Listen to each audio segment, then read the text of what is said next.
Walk through almost any major city in the world, and you will see this face.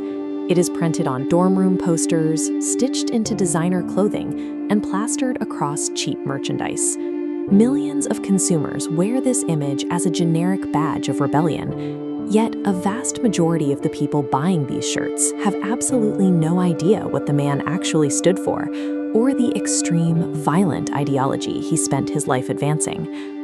Ernesto Guevara was a walking contradiction. He was a trained doctor who chose to become a killer. He helped liberate Cuba from a dictator, oversaw the execution of hundreds of political prisoners, and eventually died in a ditch as a defeated guerrilla fighter. To understand how history's most famous anti-capitalist transformed into a global, mass-produced consumer product, we have to strip away the sanitized myth and look at the brutal history of the man himself. Guevara did not start out as a hardened militant. He was born into an aristocratic Argentine family. As an asthmatic medical student, he spent his time playing rugby and reading philosophy, completely insulated from the struggles of the working class. That insulation broke during a continent-spanning motorcycle trip. Traveling across South America, he witnessed systemic poverty firsthand.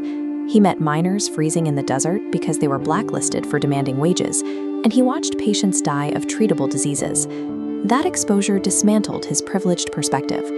Seeking answers, he traveled to Guatemala, where President Jacobo Arbenz was attempting to enact democratic social reform and labor rights. Instead of a peaceful transition, Guevara watched the CIA orchestrate a military coup to remove Arbenz from power. This map illustrates the core of the conflict. Foreign corporations, specifically the American-owned United Fruit Company, held massive blocks of Guatemalan land. When Arbenz tried to redistribute that land back to local farmers, the intervention began. The CIA spent millions on psychological warfare.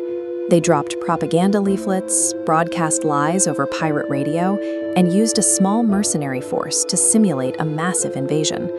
The pressure paralyzed Arbenz's government, forcing his resignation and halting the land reforms.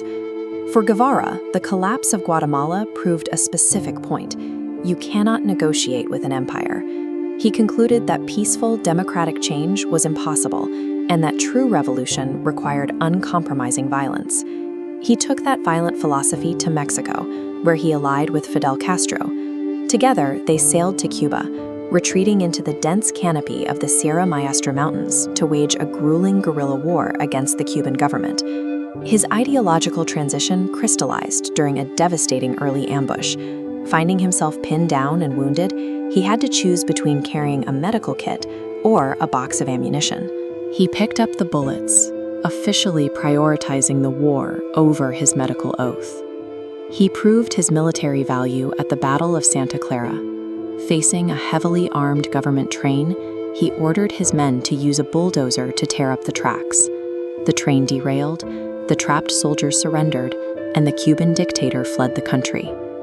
With the revolution won, his role shifted from tactical fighter to enforcer. Castro installed him as the supreme prosecutor at the La Cabaña fortress, placing him in direct charge of dealing with the new government's political enemies. The trials he oversaw were rapid and absolute. Convinced that any opposition was a threat to the new state, he signed hundreds of death warrants, sending alleged torturers and informers to the firing squads against the fortress walls. He remembered the failure in Guatemala. Believing that showing mercy would only invite another coup, he systematically eliminated the opposition. The idealistic doctor had fully become a ruthless executioner. Placed in charge of the national economy, he tried to engineer what he called the new man, a society built entirely on moral duty. He believed people should work 16-hour days purely for the collective good, aggressively rejecting material incentives or bonuses. This strict purism alienated his allies. He publicly criticized the Soviet Union for practicing state capitalism, arguing they had abandoned Marxist ideals. Feeling suffocated by paperwork and diplomacy, he renounced his Cuban citizenship and left to ignite global revolution, starting with a deeply flawed campaign in the Congo. After failing in Africa, he targeted Bolivia, hoping to turn the heart of South America into a massive insurgency. But the local peasants, having already received land from a government reform program, refused to join him. Instead, they routinely reported his positions to the authorities. This diagram shows the final trap. Without local support, his squad was stranded. CIA-trained rangers methodically hunted his isolated, starving band of guerrillas through the hostile terrain, systematically cutting off every escape route. He demanded conditions that did not exist and expected fighters to be as ideologically pure as he was. That absolute rigidity left him isolated in the mountains, ending in total military collapse. Captured in a ravine, he was taken to a remote dirt-floor schoolhouse.